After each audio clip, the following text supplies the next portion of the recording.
मूसलाधार बारिश से नेपाल में उफान पर आई नदियां। लगातार हो रही बारिश को लेकर जिला प्रशासन अलर्ट। नेपाल में भीषण बारिश के बाद यूपी के महाराजगंज में भी कई सारी नदियां उफान पर हैं और बाढ़ का खतरा बढ़ गया है। बाढ़ के खतरे को देखते हुए जिला प्रशासन ने अलर्ट जारी किया है। प्रशासन द्वारा स्थिति पर कड़ी नजर रखी जा रही है और किसी भी आपात स्थिति से निपटने के लिए तैयारियां की जा रही हैं। गांवों में लोगों को बाढ़ की स्थिति से निपटने के लिए जागरूक किया जा रहा है। 2 दिनों से लगातार हो रही बारिश से नौतनवा तहसील क्षेत्र में नदियां उफान पर हैं। सेमरहवा गांव के लोगों के लिए रोहिन नदी पार कर आने जाने में समस्या हो गई है। शुक्रवार की रात नदी का जलस्तर अचानक बढ़ गया। नाव को इस पार से उस पार ले जाने के लिए लगाया गया तार टूट गया। ऐसी स्थिति में नदी पार करना जोखिम भरा हो गया है। नदी पार करने में अब घंटों लग जा रहा है। सेमरहवा गांव भौगोलिक दृष्टि से 3 तरफ से नदी और एक तरफ से जंगल से घिरा हुआ है। इसकी आबादी 6000 से अधिक है।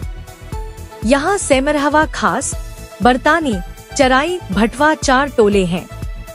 इस समय गांव में जाने के लिए नाव ही एकमात्र साधन है। नदी की तेज धारा के कारण नाव नदी में बहने लगी। नाविक ने बांस, बल्ली और पतवार के सहारे नाव को किसी तरह किनारे लगाया, जिससे लोग सही सलामत बच गए। महाराजगंज से संवाददाता अमित श्रीवास्तव की खास रिपोर्ट, जी भारत न्यूज। क्या नाम है आपका? सुरेश। कहाँ के निवासी हैं? ग्राम सेमरहवा जी। नदी उस पार आपका घर है? नदी उस पार घर जी। कब से आप इंतजार कर रहे हैं जाने के लिए? से जी। अभी ना सुबह से नहीं आई है जी। अरे कल ही से इंतजार कर रहे हैं जी। नाव बंद पड़ी है? नाव बंद पड़ी है। तो कैसे उस पार जाएंगे घर? उस पार जा नहीं पा रहे हैं हम जी। इसी पार किसी तरीके की किसी से खाना मांग के खाए हैं, आना जाना बंद हो गया जी। नाम है आपका? कहाँ के निवासी हैं? धोतिया हवा का रोहिणी नदी में काल से पानी भरक शुरू भइल है जी। अब पूरा समस्या क्या क्या है? अब पूरा समस्या ही है कि मैंने यह पार सो पार में नहीं आ जा पाता था। रहन सहन सेमरहवा के सब धोतिया है जी। उठना बैठना, ढिलौरी फिलौरी सब से। अगर आपको नदी के उस पार अगर जाना है तो आप कैसे जाएंगी? कैसे जाएंगे साहब? देखा जाए यह पार से जो जाएगा 8-10 मने यही है, तब तो पार से ना यह पार आए नहीं आ पाई जी। सुबह से कोई ग्रामीण इधर आए हैं कि नहीं आए हैं? केहू ना यह पार, वह पार से पार केहू नहीं आए जी। बाल बच्चा लड़का फैका केहू नहीं आए। आपको अवगत है कि बृहस्पतिवार शाम के 6 बजे से लगातार मूसलाधार बारिश हो रही है जनपद महाराजगंज में और नेपाल के जनपदों में, जिसके वजह से अभी तक 6.5 लाख क्यूसेक्स पानी गंडक बराज द्वारा छोड़ा गया है नेपाल द्वारा, जो धीरे धीरे अभी हमारे भारतीय क्षेत्र में 4,20,000 क्यूसेक पानी आ गया है। इसके अलावा प्यास नदी, चंदन नदी और महाव नाले की भी स्थिति आप देख रहे हैं।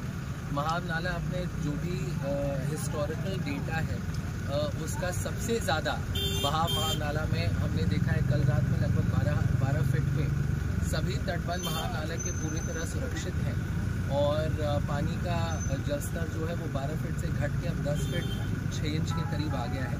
चंदन नदी में एक जगह झिगनावा में तटबंध ब्रीच होने की बात हुई थी। कप्तान साहब और मैं स्वयं गए हैं मौके पे। वहाँ पे गनी बैग से तटबंध सिक्योर किया जा रहा है। किसी के भी घर में पानी घुसने की सूचना नहीं आई है।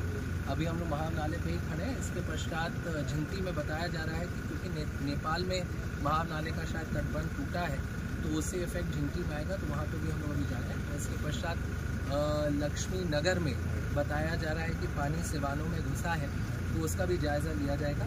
सभी प्रशासन और पुलिस की टीम्स मोबिलाइज हैं। SDRF भी सोहगी वर्मा में है। फ्लड PSC यहाँ पे चंदन नदी के लिए हमने रखी हुई है। सभी मेडिकल सुविधाएं, पशु चिकित्सालय वाली सुविधाएं आदि भी हम लोग मेंटेन कर रहे हैं। जो भी राहत कार्य होंगे, फसल नष्ट हुए होंगे या अगर किसी का झोपड़ी या अर्ध पक्का मकान या पक्का मकान को कोई क्षति पहुंची होगी तो उसकी भी कार्रवाई त्वरित गति से कराई जाएगी। पूरा जिला प्रशासन और पुलिस प्रशासन तत्पर है। Thank you sir.